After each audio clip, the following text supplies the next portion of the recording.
Across the galaxy, the Vikra Academy of Physical Excellence was infamous for its ludicrous challenges.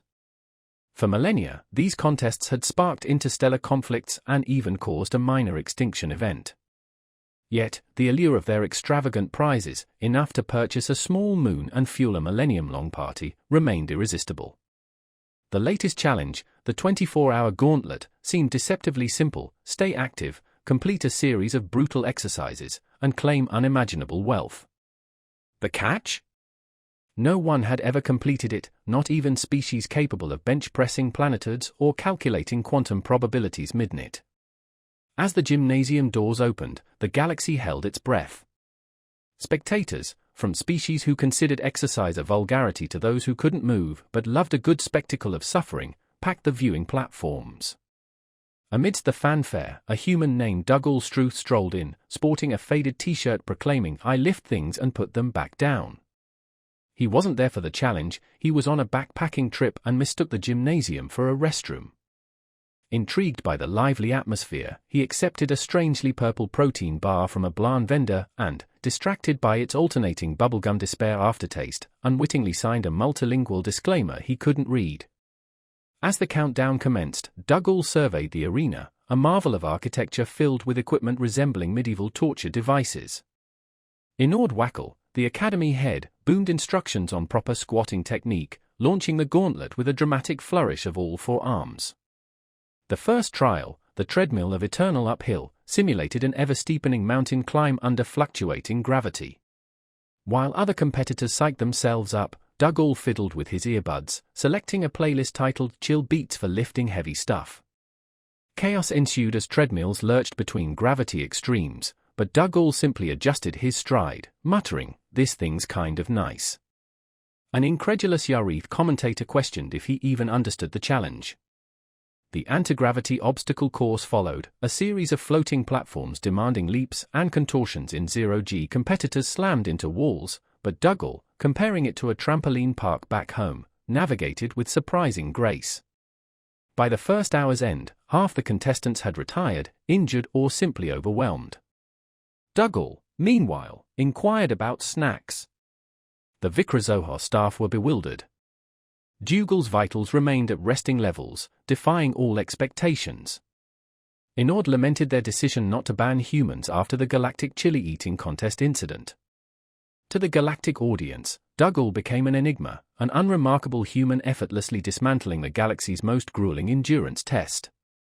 The spin cycle of doom, the next challenge, involved spinning in a centrifuge while juggling antimatter spheres. Failure meant a volcanic-scale explosion. Competitors were flung out or succumbed to projectile vomiting, but Dougal, after asking if this counted as core training, climbed in, adopted a casual pose, and began reminiscing about juggling flaming torches in college for free drinks. To the horror of onlookers, he started performing trick throws with the volatile spheres. When the centrifuge stopped, he emerged slightly ruffled, inquiring about a leaderboard or participation trophies. By the fifth hour, the remaining competitors were barely clinging to consciousness, while Dougal did push-ups for recreation. Inord paced the control room, ranting about the impossibility of Dougal's stamina. Fripp Kuzan, the chief biologist, found his vitals inexplicably normal, his adrenaline only spiking during the anti-gravity course, apparently because he found it enjoyable.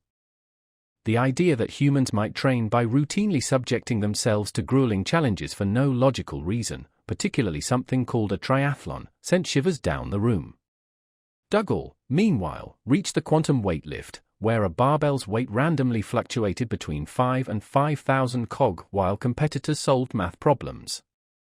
He commented on the barbell's adjustability and potential for shoulder strain before easily lifting the fluctuating weights while solving equations, complaining about the inconsistency. Across the galaxy, the Vikra Academy of Physical Excellence held a reputation for absolutely insane trials. For thousands of years, these competitions had been the source of intergalactic squabbles and had even triggered a minor species extinction. However, the potential rewards, enough to purchase a small celestial body and fund a party lasting 1,000 years, continued to entice participants. The newest contest, a 24-hour gauntlet, sounded deceptively easy: maintain physical activity, finish a set of demanding physical tests, and win inconceivable riches. The problem? No one, not even beings capable of lifting small moons or computing quantum mechanics while knitting, had ever finished. As the gymnasium doors slid open, the galaxy watched with bated breath. Viewing platforms were packed with spectators, ranging from species who saw physical exertion as uncivilized to those who couldn't move but appreciated a good display of athletic agony. Amidst the commotion, a human named Dougal Struth entered, wearing a faded t-shirt with the slogan "I lift things and put them back down." He wasn't there for the competition, he'd been backpacking and mistook the gym for the restroom. Charmed by the festive atmosphere, he took a peculiarly purple energy bar from a blind vendor. Preoccupied by its strange flavor, a mix of bubblegum and something vaguely unsettling, Dougal unknowingly signed a multi-language waiver he couldn't decipher. The countdown began, and Dougal took in the arena. It was a magnificent structure filled with equipment that resembled instruments of torture. Inord Wackle, the academy director, bellowed instructions on proper squatting form, initiating the gauntlet with a dramatic sweep of all four arms. The initial challenge, the treadmill of eternal uphill, mimicked an ever-inclining mountain ascent under shifting gravitational forces. While other participants prepared mentally, Dougal adjusted his earbuds, selecting a playlist labeled "Chill Beats" for lifting heavy stuff. The treadmills went haywire as gravity fluctuated wildly, but Dougal merely adapted his pace, commenting, "This isn't so bad." A bewildered Yarith commentator wondered aloud if he understood the nature of the competition. Next up was the zero-gravity obstacle course, a series of suspended platforms requiring jumps and twists in weightlessness. Competitors crashed into walls, while Dougal, likening it to a trampoline park he knew back on Earth, navigated the course with unexpected agility. By the end of the first hour, half the contestants had withdrawn, due to injury or sheer exhaustion. Dougal, meanwhile, was asking about refreshments. The Vikra staff were baffled. Dougal's vital signs remained steady, defying all scientific reasoning. Inord regretted their decision not to prohibit human participation after a previous incident involving a galactic chili eating contest. To the galactic audience, Dougal was an enigma, a seemingly ordinary human effortlessly conquering the galaxy's toughest endurance trial. The spin cycle of doom, the following challenge, required participants to spin in a centrifuge while juggling unstable spheres of antimatter. Failure resulted in a powerful explosion. Other competitors were either flung from the device or succumbed to violent nausea, but Dougal, after clarifying whether this activity qualified as abdominal training, entered the centrifuge, settled into a relaxed position, and reminisced about juggling flaming objects during his college days for complimentary beverages. To the dismay of onlookers, he started performing elaborate throws with the highly volatile spheres. When the centrifuge stopped, he emerged slightly disheveled, inquiring about the scoreboard and any awards for participation. By the fifth hour, the few remaining contestants were barely conscious, while Dougal performed push-ups for leisure. Inord paced the control room, ranting about the impossibility of Dougal's resilience.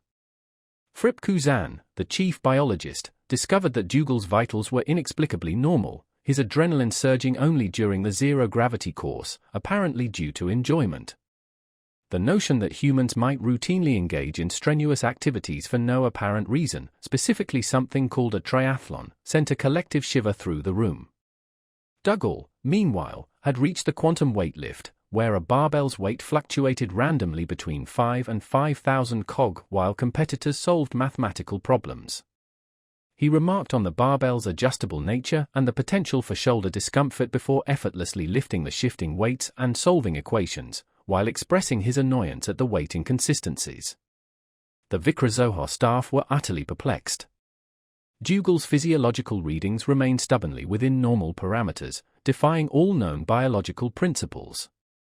Inord openly regretted the Academy's decision not to exclude humans following a particularly disastrous incident at the galactic chili eating contest. For the galactic viewership, Dougal had become an enigma, a seemingly average human effortlessly dismantling the galaxy's most demanding test of physical and mental fortitude. The next stage, the spin cycle of doom, required participants to endure rapidly increasing speeds within a centrifuge while simultaneously juggling spheres of unstable antimatter. Any lapse in concentration would result in a detonation of considerable force. competitors were either violently ejected from the apparatus or incapacitated by severe nausea. Dougal, after a brief inquiry as to whether this particular activity qualified as core strengthening, calmly strapped himself into the centrifuge, assumed a relaxed posture, and launched into a nostalgic anecdote about juggling flaming objects in college in exchange for complimentary beverages. Much to the spectators' dismay, he then proceeded to perform increasingly elaborate and risky tosses with the volatile antimatter spheres. Upon the centrifuge cessation, he emerged slightly disheveled, inquiring about a scoreboard or perhaps participation awards. By the 5th hour of the gauntlet, the remaining competitors were desperately clinging to consciousness, while Dougal was casually performing push-ups as a form of light recreation. Inside the control room, Inord paced anxiously, ranting about the sheer impossibility of Dougal's seemingly limitless stamina. Fripp Kuzan, the chief biologist, was poring over Dougal's bio readings, which remained inexplicably normal. A curious spike in adrenaline was noted during the anti-gravity course, apparently triggered by Dougal's genuine enjoyment of the activity. The unsettling notion that humans might regularly engage in intensely strenuous activities for no discernible practical purpose, specifically mentioning something called a triathlon, sent a wave of apprehension through the control room. Meanwhile, Dougal had arrived at the quantum weightlift, a challenge requiring participants to perform bench presses with a barbell whose weight fluctuated unpredictably between a mere 5 cog and a staggering 5,000 cog, all while simultaneously solving complex mathematical equations. He commented on the barbell's innovative adjustability and its potential to cause shoulder discomfort before proceeding to lift the widely fluctuating weight with apparent ease, all the while correctly solving the equations and complaining about the inconsistent weight changes. As the 5th hour rolled around, the remaining competitors were barely clinging to life, resembling wilted space flowers, while Dougal casually did push-ups, apparently as a form of light entertainment. Inord, back in the control room, was pacing like a caged nebula beast, ranting about the utter impossibility of Dougal's stamina. Meanwhile, Fripp Kuzan, the chief biologist, was hunched over his instruments, discovering that Dougal's biological readings were stubbornly, inexplicably normal. His adrenaline had only notably spiked during the anti-gravity obstacle course, apparently because he had found it genuinely enjoyable. The chilling realization that humans might habitually engage in excruciating physical activity for absolutely no apparent reason, particularly in something they referred to as a triathlon, sent a wave of existential dread through the control room. Out in the arena, Dougal had arrived at the quantum weightlift. This particular challenge involved a specially designed barbell whose weight randomly fluctuated between a measly 5 cog and a back-breaking 5,000 cog, all while the lifter had to simultaneously solve complicated mathematical equations displayed on a screen. Dougal squinted at the setup, commenting on the barbell's interesting adjustable feature and the potential for shoulder strain if one wasn't careful, before casually lying down on the bench, grasping the bar, and preparing for the weight fluctuations. When the barbell abruptly jumped to the maximum weight, he let out a small grunt, commenting that it was a bit on the heavy side. But instead of giving up, as any sane being would have, he simply adjusted his grip and continued lifting, effortlessly solving the equations that appeared above him. As the weight randomly shifted back down to a mere 5 cog, he almost launched the barbell into the stratosphere, complaining about the lack of consistency. The Vikra Zohar Academy staff were in a state of utter bewilderment. Dougal's physiological readings stubbornly refused to deviate from normal human baselines, a fact that flew in the face of all known galactic biology. Inord, meanwhile, was openly cursing the day the Academy decided not to permanently ban human participation, following a certain regrettable incident involving the galactic chili eating contest. In the eyes of the galactic audience, Dougal had become something of a perplexing anomaly, an ordinary human seemingly capable of effortlessly dismantling the galaxy's most formidable test of physical and mental endurance. The next challenge, the ominously named Spin Cycle of Doom, required competitors to withstand the escalating G-forces of a massive centrifuge while simultaneously juggling spheres of highly volatile antimatter. A single dropped sphere would result in a rather energetic disassembly. Predictably, competitors were either violently ejected from the centrifuge or rendered incapacitated by intense bouts of nausea. Dougal, however, after a brief inquiry as to whether this activity would adequately target his abdominal muscles, calmly secured himself in the centrifuge, assumed a relaxed posture, and proceeded to reminisce about his college days, specifically recalling a time when he juggled flaming objects for the amusement of his peers in exchange for complimentary beverages. To the growing horror of the spectators, he then began performing increasingly complex and frankly reckless tosses with the volatile antimatter spheres. When the centrifuge finally shuddered to a halt, he emerged slightly disheveled but otherwise unscathed, casually inquiring about the current standings on the leaderboard or the possibility of earning a participation trophy. By the fifth hour of the relentless 24-hour gauntlet, the remaining competitors resembled wilted space flora, barely clinging to consciousness, while Dougal, seemingly unfazed by the ordeal, was performing push-ups as a form of leisurely recreation. Back in the control room, Inord paced like a caged cosmic entity, ranting about the sheer absurdity of Dougal's apparently boundless stamina. Fripp Kuzan, the chief biologist, remained hunched over his instruments, poring over Dougal's bafflingly normal bio readings. He noted a curious spike in adrenaline during the anti-gravity course, which, upon further review, seemed to be correlated with Dougal's apparent enjoyment of the activity. The disturbing implication that humans might willingly engage in such intensely strenuous activities for no discernible practical purpose, especially in something they called a triathlon, sent a chilling wave of existential dread through the assembled scientists. Out on the arena floor, Dougal had reached the quantum weightlift, an exercise in both physical and mental prowess. This challenge involved a specially designed barbell whose weight fluctuated erratically between a featherlight 5 cog and a staggering 5,000 cog, demanding immense strength and impeccable balance. Adding to the complexity, competitors were also required to solve complex mathematical equations that appeared on a nearby display, all while maintaining their precarious grip on the fluctuating barbell. Dougal, squinting at the complex apparatus, casually remarked on the barbell's novel adjustable weight feature and the potential for shoulder strain if one weren't careful, before nonchalantly settling onto the bench, gripping the bar, and bracing himself for the inevitable weight fluctuations. As the barbell's weight abruptly surged to its maximum, eliciting a grunt of exertion from Dougal, he simply adjusted his grip, effortlessly solving the equations displayed above him while maintaining a steady lifting rhythm. When the weight suddenly plummeted back to a mere 5 cog, he nearly launched the barbell into the gymnasium ceiling, grumbling good-naturedly about the unpredictable nature of the equipment. As the 6th hour of the Vikram Zohar Academy's 24-hour gauntlet dawned, the remaining alien competitors were clinging to consciousness by a thread, resembling wilted cosmic weeds. In stark contrast, Dougal Struth, the unassuming human who had wandered into the galaxy's most demanding physical trial by mistake, was performing push-ups as a form of casual recreation. Inside the control room, Inord Wackel, the Academy's head, paced frantically, his forearms flailing in exasperation as he railed against the sheer absurdity of Dougal's seemingly limitless stamina. Meanwhile, Fripp Kuzan, the chief biologist, remained glued to his instruments, his multiple eyes blinking rapidly as he scrutinized Dougal's persistently normal vital signs. The biologist noted a peculiar surge in Dougal's adrenaline levels during the anti-gravity obstacle course, a surge that, upon closer examination, appeared to correlate with Dougal's evident enjoyment of the activity. The unsettling realization that humans might willingly engage in such intensely strenuous activities purely for recreational purposes, particularly in something they called a triathlon, sent a shiver of existential dread down the spines, or their equivalents, of the assembled scientists. Out in the arena, Dougal had reached the quantum weightlift, a diabolical contraption designed to test both physical strength and mental acuity. The challenge involved a specially designed barbell whose weight fluctuated wildly between a mere 5 cog and a staggering 5,000 cog.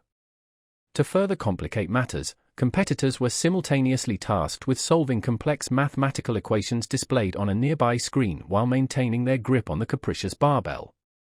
Dougal, squinting at the complex apparatus, casually commented on the barbell's novel adjustable weight feature and its potential to cause shoulder discomfort if one weren't careful. He then nonchalantly settled onto the bench, gripped the bar, and prepared himself for the inevitable weight fluctuations.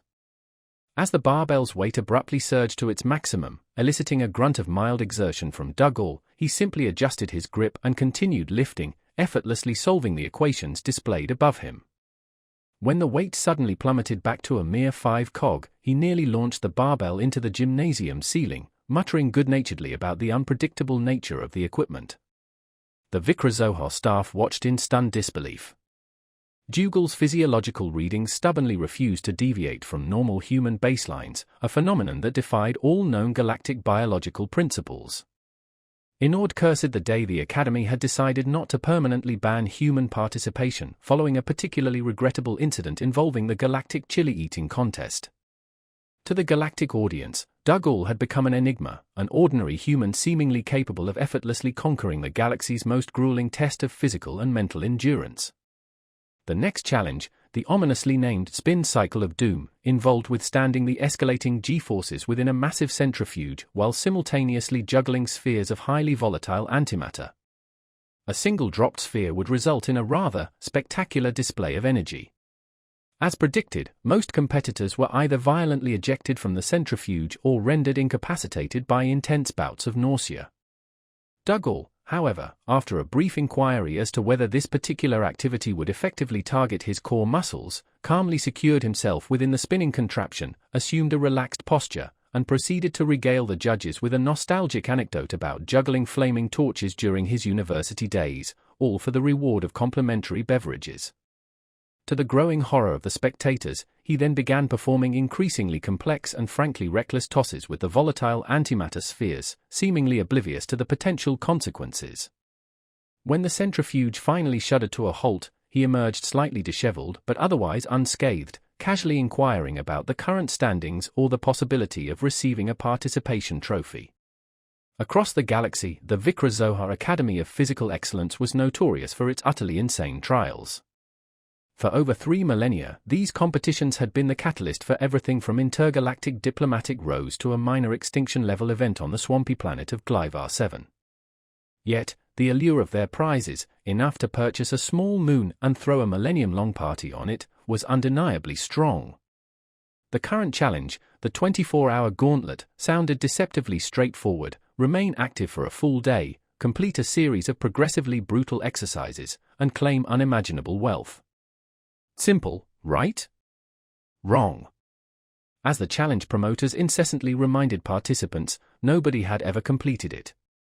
Not the Tarch clans, capable of bench-pressing planetoid-sized boulders, not the enigmatic Brins, whose advanced nervous systems allowed them to calculate quantum probabilities while knitting, and certainly not the Mela, the reigning champions of multi-decade staring contests, renowned for their incredible stamina. As the doors of the Vikra-Zohar Gymnasium slid open, the galaxy buzzed with anticipation. Spectators, from the furry Durlock, who considered exercise a vulgarity, to the immobile crystalline Yarith, who found immense entertainment in the suffering of others, packed the viewing platforms. Amidst the commotion, a human named Dougal Struth strolled into the arena, sporting a faded t-shirt emblazoned with the Terran phrase, "I lift things and put them back down." Dougal was utterly clueless about his surroundings. He wasn't there for the competition, he was on a backpacking trip through the outer spiral cluster and had mistakenly entered the event while searching for a restroom. Drawn in by the lively atmosphere, he accepted a strangely purple protein bar from a friendly Blan vendor. Preoccupied with the bar's unusual flavor, a confusing mix of bubblegum and something vaguely unsettling, Dougal unwittingly signed a waiver in 12 different languages, none of which he understood. As the countdown commenced, Dougal took in the gymnasium, a marvel of architecture filled with equipment that looked more like medieval torture devices than exercise equipment. In the center stood Inord Wackle, the head of the academy, whose voice boomed through the room, delivering a lecture on proper squatting technique. "Let the gauntlet begin," Inord declared, dramatically waving all 4 of his arms. The first trial, the treadmill of eternal uphill, required competitors to run on a treadmill that constantly adjusted its incline, simulating an uphill climb under fluctuating gravity. Dougal, still blissfully unaware of the challenge's infamous difficulty, stepped onto his treadmill. While other competitors engaged in elaborate warm-up routines, Dougal fiddled with his earbuds, settling on a playlist titled "Chill Beats for Lifting Heavy Stuff." When the treadmills activated, chaos erupted. Competitors were thrown off balance as the machine cycled through low gravity, high gravity, and a bizarre elastic gravity that made everyone look like they were jogging through molasses. Dougal, however, simply adjusted his stride. "Hey, this isn't so bad," he muttered, oblivious to the groans and panicked shouts surrounding him. A bewildered Yarith commentator questioned aloud whether he even understood the challenge. Next was the anti-gravity obstacle course, a series of floating platforms requiring leaps, balances, and contortions in zero-G. Most participants slammed into walls almost immediately, their frustrated cries echoing through the gymnasium. Dougal, however, approached the course with an air of casual amusement, comparing it to a trampoline park back home. He launched himself from platform to platform with surprising grace. By the end of the first hour, half the competitors had retired, either due to injury or sheer exhaustion. Dougal, meanwhile, inquired about snacks. In the control room, the Vikra staff were in a state of complete disarray. "This can't be right," one technician exclaimed, pointing to a monitor displaying Dougal's vitals. "His heart rate hasn't even risen above resting levels." "What species is he again?" another asked frantically. "Human," the first technician replied, his voice trembling. "Earthling." The room fell silent. Finally, Inord spoke. "I knew we should have banned them after the Galactic Chili Eating Contest incident." To the galactic audience, Dougal Struth was becoming an enigma. On one hand, he seemed utterly ordinary, a slightly scruffy human who appeared to have wandered in from some forgotten corner of the galaxy. On the other hand, he was effortlessly dismantling what was designed to be the most grueling endurance challenge in existence. The next event, the spin cycle of doom, involved being strapped into a centrifuge spinning at increasing speeds while juggling pulsating spheres of antimatter. Failure meant a rather significant energy release. Most contestants lasted mere seconds. Dougal, however, climbed into the centrifuge, adjusted his harness, and casually inquired, "Wait, does this count as core training? I've been meaning to work on my abs." As the centrifuge spun, he adopted a relaxed posture, reminiscing about juggling flaming objects in college for complimentary beverages. To the horror of the spectators, he started performing elaborate and frankly dangerous tosses with the volatile spheres. When the centrifuge finally stopped, he emerged slightly disheveled, asking about a leaderboard or participation trophies. By the fifth hour, the remaining competitors were clinging to consciousness, while Dougal was doing push-ups for recreation. In the control room, Inord paced back and forth, ranting, "This is anathema. No one should be able to endure this without collapsing." Fripp Kuzan, the chief biologist, was buried in analysis. "His vitals are bizarre. Heart rate steady, blood pressure excellent, weight, his adrenaline spiked during the anti-gravity course." "Why?" Another technician squinted at a monitor. "Apparently, he found the obstacle platforms enjoyable." "Impossible," Fripp muttered. "Perhaps humans are biologically optimized for punishment, or perhaps..." Her eyes widened. "This is a cultural phenomenon. They must have training rituals." "Training rituals?" Inord demanded. "Yes. Earthlings must regularly subject themselves to grueling challenges for no logical reason. I've heard of something they call a triathlon. A collective shudder ran through the room.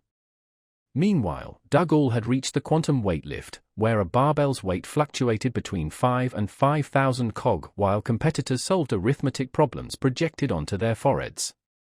Dougal blinked at the contraption. "Is this adjustable? Feels like it might strain the shoulders if you're not careful." He lay back, gripped the bar, and waited. When the weight hit the maximum, he grunted, "Oh, bit heavy that one," but continued lifting and effortlessly solving the equations. When the weight dropped to 5 cog, he nearly launched the barbell into orbit. "Oh, come on. Stay consistent, will you?" As the 6th hour began, the remaining alien competitors resembled wilted space flora, while Dougal casually performed push-ups. Inord, pacing frantically, lamented, "This is a disaster.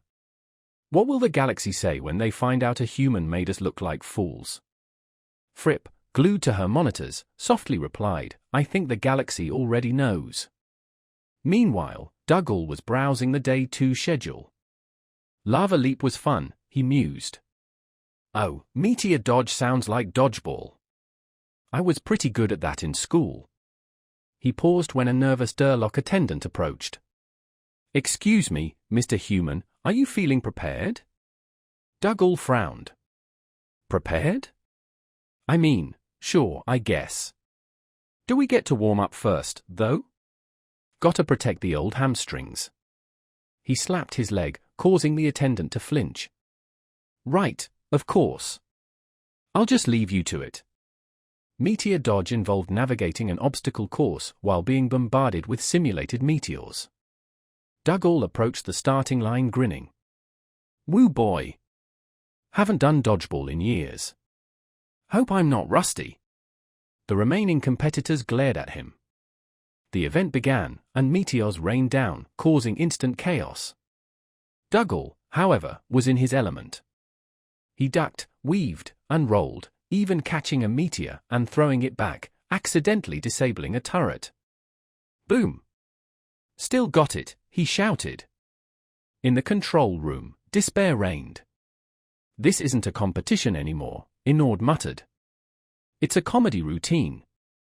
We can't let him finish, Fripp insisted. If he completes the gauntlet, we lose all credibility. Credibility? Fripp snapped. We're one step away from becoming a galactic tourist attraction. What if we increase the difficulty? A technician suggested hesitantly. Fripp scoffed, we're already throwing meteors at them. What next? Black holes? Inord's eyes gleamed. Go on.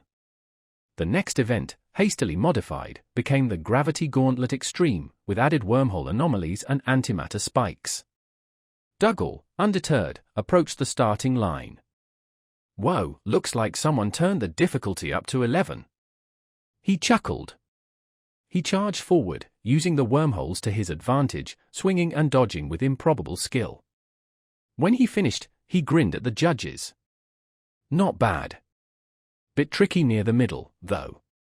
Almost lost my footing. Inord despaired. This is it. This is how we'll be remembered. Not as the toughest academy in the galaxy, but as the academy defeated by a human. Fripp sighed, at least the galaxy is learning something new about humans. Learning what? Inord snapped. That they are fundamentally, irreversibly, unhinged. Dougal, meanwhile, headed back to the refreshment area.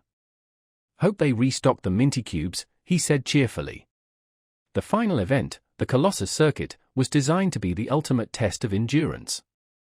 It involved carrying a neutronium slab across a methane trench, scaling an electrified wall, and then conquering the Omega Wheel, a rotating contraption where participants had to sprint while dodging plasma hammers. Only one other competitor remained, the hulking Brannick warrior named Thanks GRS, whose 6 legs trembled with exhaustion. As the starting klaxon blared, Thanks GRS roared and collapsed. Dougal glanced at him. Poor guy, probably didn't hydrate enough. He picked up the neutronium slab. Feels like hauling the old fridge down to the curb. He trudged across the methane trench, humming a tune. The electrified wall didn't stop him either, he dodged the shocks with uncanny timing. Like one of those electric fences back home, he muttered. Reaching the top, he waved to the crowd. You'll do safety inspections on this thing? Feels a bit rickety. The Omega Wheel spun faster than a politician avoiding accountability. Reminds me of that funfair ride back home, Dougal grinned. What was it called? The Vomit Comet? As plasma hammers swung, he dodged, ducked, and even grabbed one, using its momentum to vault himself onto the central hub. The audience gasped. In the control room, apocalyptic despair reigned. This is it, Inord groaned. The death of the gauntlet. Fripp stared blankly at the monitors. I think we've learned something important today. And what's that? Inord snapped. Humans are fundamentally incompatible with sanity. Dougal stepped off the Omega Wheel, grinning. An alarm blared. Inord appeared on a screen, his face a mask of resignation. Congratulations, human. You have completed the 24-hour gauntlet in 22 hours and 19 minutes. You have earned the reward. Dougal's face lit up. There's a reward? The Galactic Prize Vault, containing treasures beyond imagination. Dougal clapped his hands. You beauty! So where do I collect? Inside the vault, Dougal wandered through piles of jewels, star-forged metals, and objects defying comprehension. He picked up a glowing cube. "Is this a coffee machine?" "No," the attendant replied nervously, "that's the CIS of infinite knowledge." Dougal put it back. "Not really my thing." He finally chose a small, unassuming sphere. "What's this?" The attendant blinked. "That's a galactic credit token. It's worth enough to buy a moon." Dougal beamed. "Perfect. I've always wanted a little getaway place." As he exited, the crowd erupted into a mix of cheers, groans, and stunned silence. Dougal had become a legend. Inord slumped against the wall. "We'll never live this down." Fripp nodded. "I hear they have a saying on Earth, if you can't beat them," Inord shuddered. "Don't even think about it." Dougal waved to the crowd, oblivious to the chaos he'd caused. "Nice place, this Vikra Zohar," he said to himself. "Might come back next year, for fun." And with that, he wandered off, carrying his credit token and a bag of minty protein bars, blissfully unaware that he'd rewritten the galaxy's understanding of the impossible.